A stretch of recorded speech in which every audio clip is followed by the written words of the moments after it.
America Looks Abroad. This is the 45th in a series of broadcasts presented by the staff members of the Foreign Policy Association. Today's subject is British Empire Under Fire. The speaker is Mr. James Frederick Green, Foreign Policy Association expert who follows international events in Great Britain. And now, here is Mr. Green. Good afternoon. On Friday, Hitler and Mussolini met and conferred again at the Brenner Pass.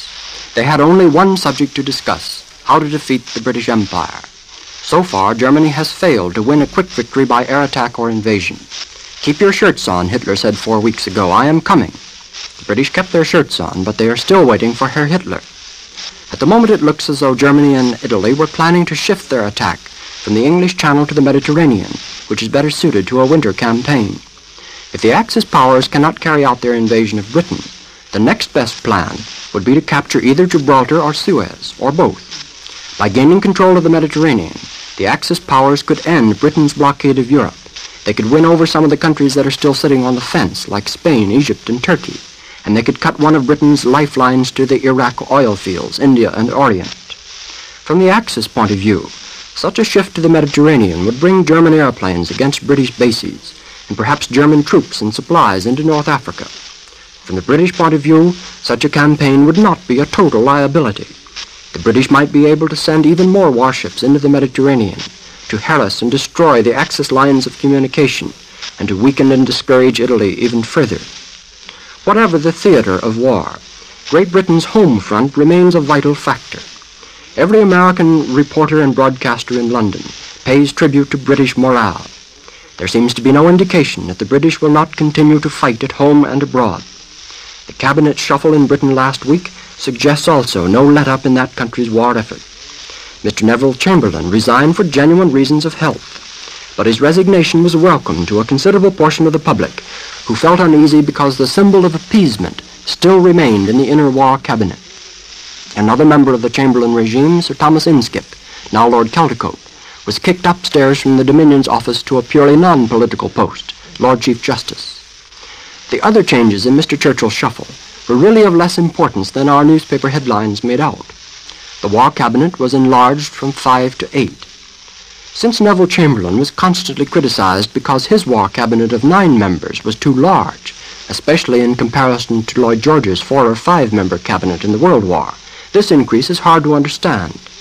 It probably can be explained, like the other shifts, by party politics. Winston Churchill is running a 3-ring circus, with conservatives, liberals, and laborites all working together to defend Britain. Such a coalition is necessary, but it naturally increases the friction of personalities in the government. We must not forget that the Conservative Party is still the largest and most powerful in Parliament, and that it will remain so until a general election takes place. Neville Chamberlain, until his resignation last week, was leader of the Conservative Party, and therefore a powerful figure, even though he was less in the limelight than formerly.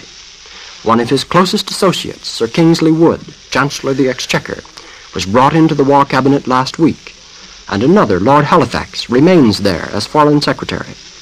It is certainly true that the Labour Party and its leaders, Ernest Bevin, Herbert Morrison, Clement Attlee, and H.V. Alexander, are gaining power and prestige, and that social reforms and wartime taxation are changing the face of England, but not quite so rapidly as some reporters have suggested.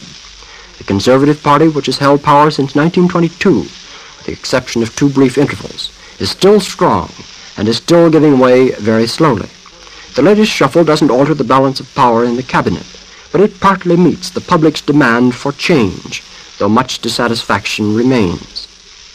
The chances of a British victory, now that the war is in its 2nd year, depend not only upon Britain's home front, but upon the rest of the British Empire. Ever since Germany invaded Poland 13 months ago, this has been a world war, even though hostilities have been limited in area. The stakes in this world war are the rich possessions of the British Empire, occupying 1/4 the land surface on the earth, containing 1/4 the population, and controlling most of the 7 seas. To hold this empire and to maintain its sea power, Great Britain requires men and materials from the independent British dominions, from Canada, Australia, New Zealand, and South Africa, and from the parts of the empire that do not govern themselves, including India and the colonies, protectorates, and mandates. Next to Great Britain itself, The largest arsenal of the empire is Canada, which supplies foodstuffs, minerals, and manufactured articles. Canada was slow in getting underway because it was told by the British government to expect a long war of blockade and attrition. But after the Blitzkrieg started last spring, Canada began to speed up, and it is now getting into high gear. A party of American newspaper men was recently taken for a tour of Canada's defenses, covering 2,700 miles. They returned enthusiastic about the progress that Canada has made this summer, but they warned that Canada cannot make its full contribution until late in 1941. The most spectacular part of Canada's preparations, the training of pilots and the building of planes, has been speeded up as rapidly as possible. The Commonwealth Air Training Plan already has 4,500 men in training for active service, in addition to 7,500 student mechanics and maintenance men. Canadian industry is producing about 130 airframes a month, chiefly training planes, but has to depend upon American engines. Canadian manpower is also playing a part in defending the empire. Canada has more than 167,000 men under arms, of whom some 53,000 are overseas, in England, Iceland, Newfoundland, and the West Indies. The Canadians postponed conscription as long as they could, but this month the first group of conscripts go to camp for 30 days preliminary training.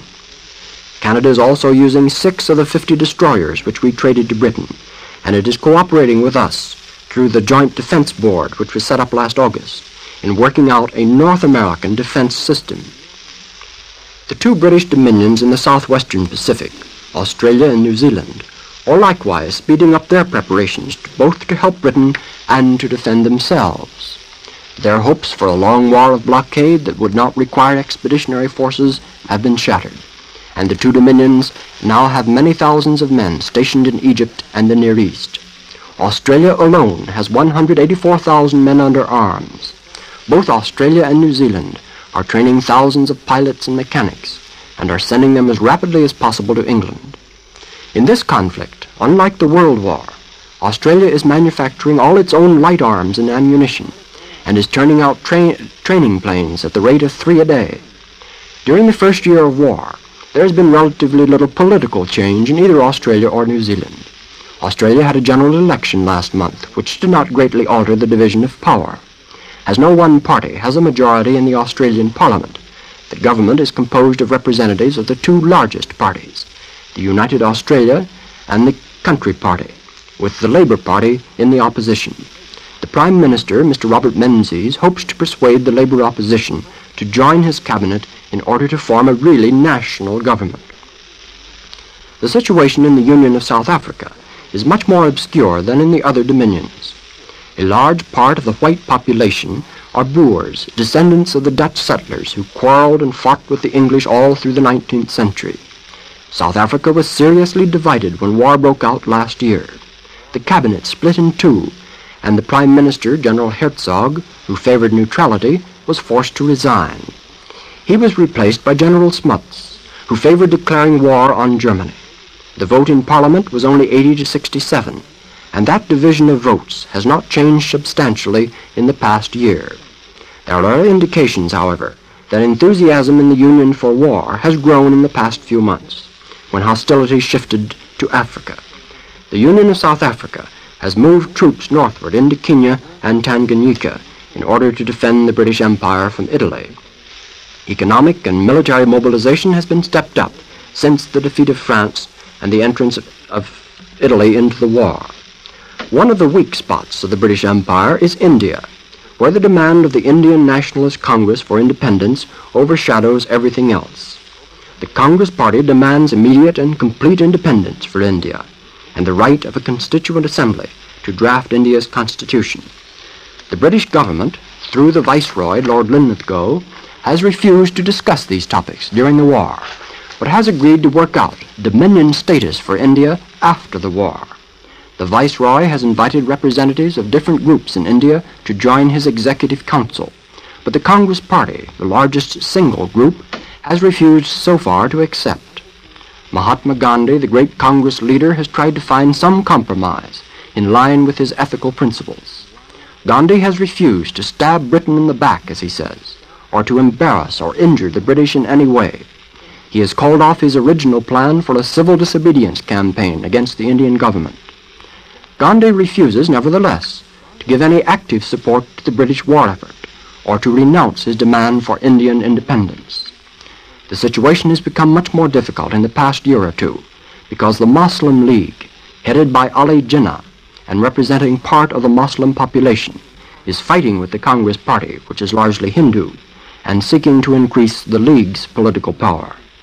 Meanwhile, India is furnishing some men and material to the British war machine, especially in the Near East. Like the Dominions, India is much more of an industrial power in this war, and it can supply part of its own iron and steel requirements, as well as export raw materials. On every front, then, the British Empire is under fire. The main struggle is taking place in the British Isles, and it's in the British Isles that the war will probably be won or lost. But the Axis partners apparently cannot win without striking at parts of the empire elsewhere, and the British cannot win without increasing help from the empire. The Dominions, India, and the various colonial territories are all sending men and materials to the key positions and aiding the British Navy in patrol and convoy work. The real test of the empire's strength will come when Britain attempts to take the offensive. If Britain can resist aerial bombing and prevent invasion this fall, it will have won its first victory of the war, but a purely negative victory.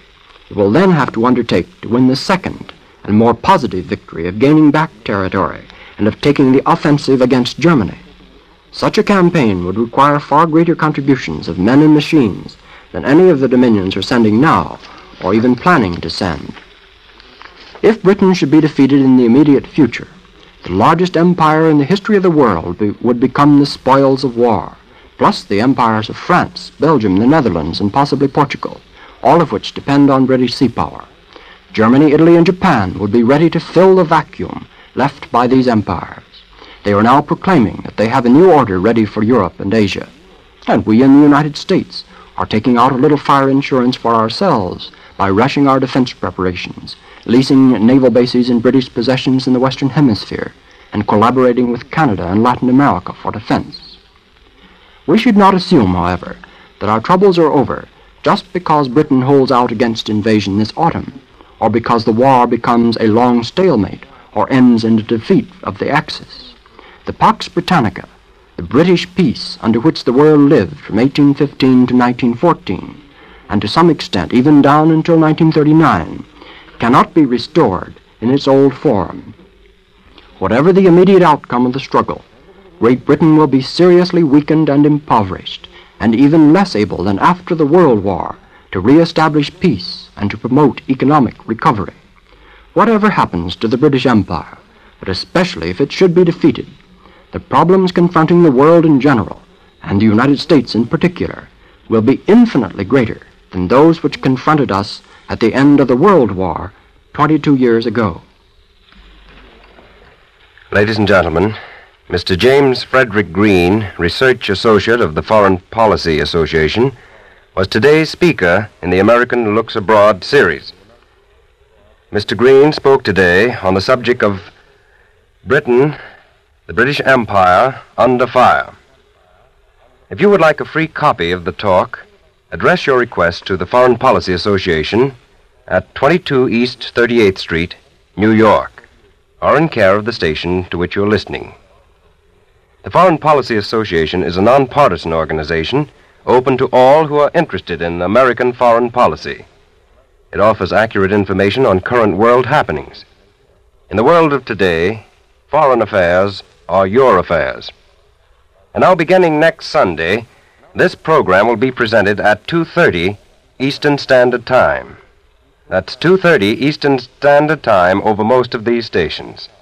We invite you to tune in at that time to hear another speaker in the America Looks Abroad series. This program has come to you from the National Broadcasting Company, RCA Building, Radio City, New York.